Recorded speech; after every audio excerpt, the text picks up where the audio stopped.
నమస్తే, నేను Sahasra. Welcome to our channel. సరే, ఈసారి ఎన్నికల ముందు వైసీపీ ప్రభుత్వం నుంచి, టీడీపీ ప్రభుత్వం నుంచి వారి యొక్క మద్దతుదారులు గాని, వారి యొక్క ఫ్యాన్స్, అభిమానులు ఎవరైనా గాని ప్రచారంలో తిరగడం మనం అంతా చూస్తా ఉన్నాము. సో, ప్రీ పోల్ సర్వేస్ గూడా కొన్ని నిజమయ్యాయి. కొన్నైతే వైసీపీ నుంచి వచ్చినవైతే తారుమారయ్యాయి. సో, ఓవరాల్‌గా చూసుకున్నట్లయితే టీడీపీ గెలిచింది.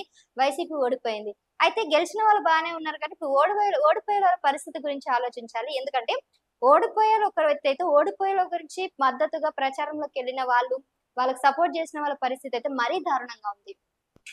ఎందుకంటే, వేణుస్వామి ప్రిడిక్షన్స్ ఇవ్వడం జరిగింది. వేణుస్వామి ఖచ్చితంగా గెలుస్తారు వైసీపీ ప్రభుత్వం చెప్పారు. కానీ అతను ఎప్పుడైతే చెప్పారో అతని మీద వచ్చిన ట్రోలింగ్స్ అన్నీ ఇన్ని గావు. అతన్ని టీడీపీ నాయకులు గాని, టీడీపీ అభ్యర్థులు గాని, లేదంటే ఫ్యాన్స్ గాని, జనసేన పార్టీకి సంబంధించిన వాళ్ళు గాని, ఎవరైనా గాని ఎంతో ట్రోల్ చేశారు. అతన్నైతే ఇప్పుడు రిజల్ట్స్ తర్వాత మీడియా ముందుకొచ్చి క్షమాపణలు చెప్పిన సందర్భం గూడా వచ్చింది వేణుస్వామి.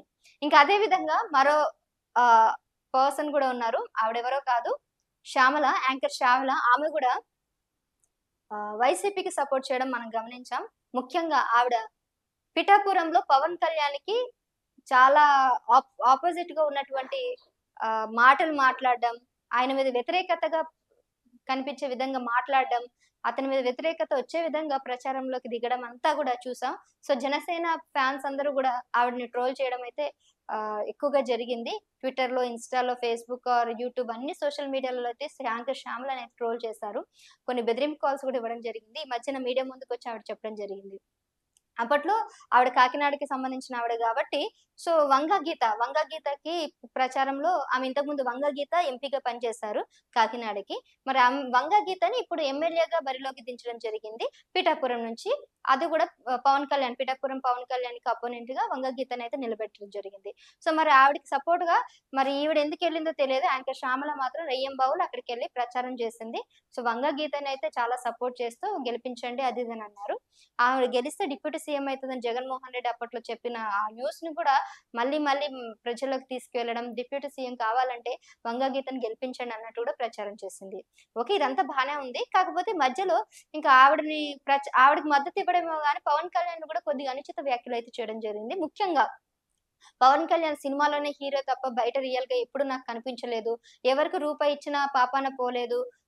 ఎవరికి ప్రజా సేవలు చేస్తున్నప్పుడు నాకెక్కడ కనిపించలేదు. ఎవరికి దాన ధర్మాలు చేస్తున్నట్టు నాకెక్కడ కనిపించలేదు. వంగ గీత గారైతే ఇవన్నీ చేశారన్నట్టుగా ఇట్లా మాట్లాడిందనమాట. ఇలా మాట్లాడేసరికి power star Pawan Kalyan fans అందరికి కూడా చాలా కోపమొచ్చింది. సో, తనకి వచ్చినటువంటి ట్రోలింగ్స్ అన్నీ ఇన్ని కాదు. మామూలుగా ఆమెని ఆడుకోలేదు. అంత ఘోరంగా అయితే ఆమెని కొద్దిగా అవమానించడం అయితే జరిగింది.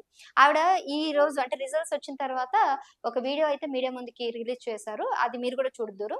ఆవిడేం చెప్పిందంటే ముఖ్యంగా పవన్ కళ్యాణ్ ఫ్యాన్స్ అందరికి గూడా ముందుగా సారీ చెప్పింది. సో, అదే విధంగా ఎవరైతే గెలిచారో కూటమిలో గెలిచినటువంటి టీడీపీకి, జనసేనకి, బీజేపీకి ముగ్గురికి గూడా కంగ్రాచ్యులేషన్స్ చెప్తూ ధన్యవాదాలు గూడా చెప్పడం జరిగింది. అంతే కాకుండా వైసీపీ ఓడిపోయినందుకు గూడా ఒక మాట అందనమాట. మేము ఆనాడు అంత భారీ మెజార్టీతో గెలిచినప్పుడు ఏ రోజు గూడా విర్రవీగలేదు. మరి ఈ రోజు అంత ఓడిపోయినా గూడా ఎప్పుడు గూడా కుంగిపోలేదు. ఎందుకంటే మేము మళ్ళీ అదే శక్తితో పుంజుకొని మళ్ళీ ఖచ్చితంగా మేము ముందుకొస్తాం. ప్రజా సేవలో మునగడానికి ఖచ్చితంగా సిద్ధంగా ఉంటాం అన్నట్టు మాట్లాడింది.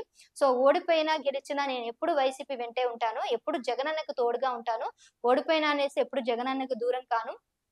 పార్టీలు మారే అవకాశమే లేదు. జగనన్నకి ఖచ్చితంగా తోడుంటాననేసి ఆవిడ చెప్పడం అయితే జరిగింది. సో, ఈ విధంగా వైసీపీకి సపోర్ట్ చేస్తూ ఆ వీడియోని రిలీజ్ చేయడం. అందులో మళ్ళీ ఇంకా ముఖ్యమైన అంశాలు ఏం చెప్పిందంటే, నాకింకా ట్రోలింగ్స్ ఒస్తున్నాయి. ఇంకా బెదిరింపు కాల్స్ ఒస్తున్నాయి. అందరూ గూడా బెదిరిస్తున్నారు. నేనేం తప్పు చేశానో ఏంటో తెలీదు. ఎందుకంటే వ్యక్తిగతంగా నేను ఎవరిని దూషించలేదు.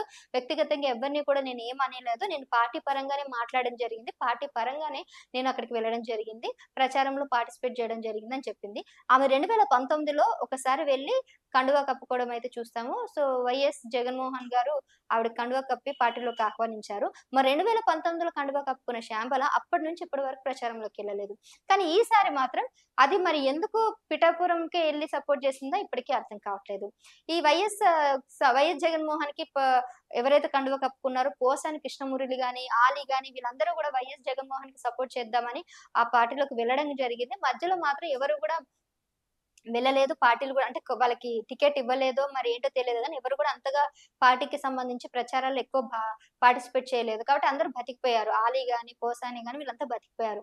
కానీ 'శ్యామల' బుక్ అయిపోయింది. 'శ్యామల' అక్కడికెళ్ళి ఎక్కువ 3 రోజులు, 4 రోజులు ఎక్కువగా కంటిన్యూయస్‌గా ఎళ్లి పోరాటం అది ప్రచారం చేసి, అందులోనూ పవన్ కళ్యాణ్‌ని కొద్దిగా దూషించడం ఇదంతా చేయడం వల్ల మరి హైలైట్ అవుతుందనుకుందో, ఏమనుకుందో తెలీదు గానీ, అలా చేయడం వల్ల ఆవిడ మీదయితే చాలా నెగటివిటీ అయితే వచ్చింది.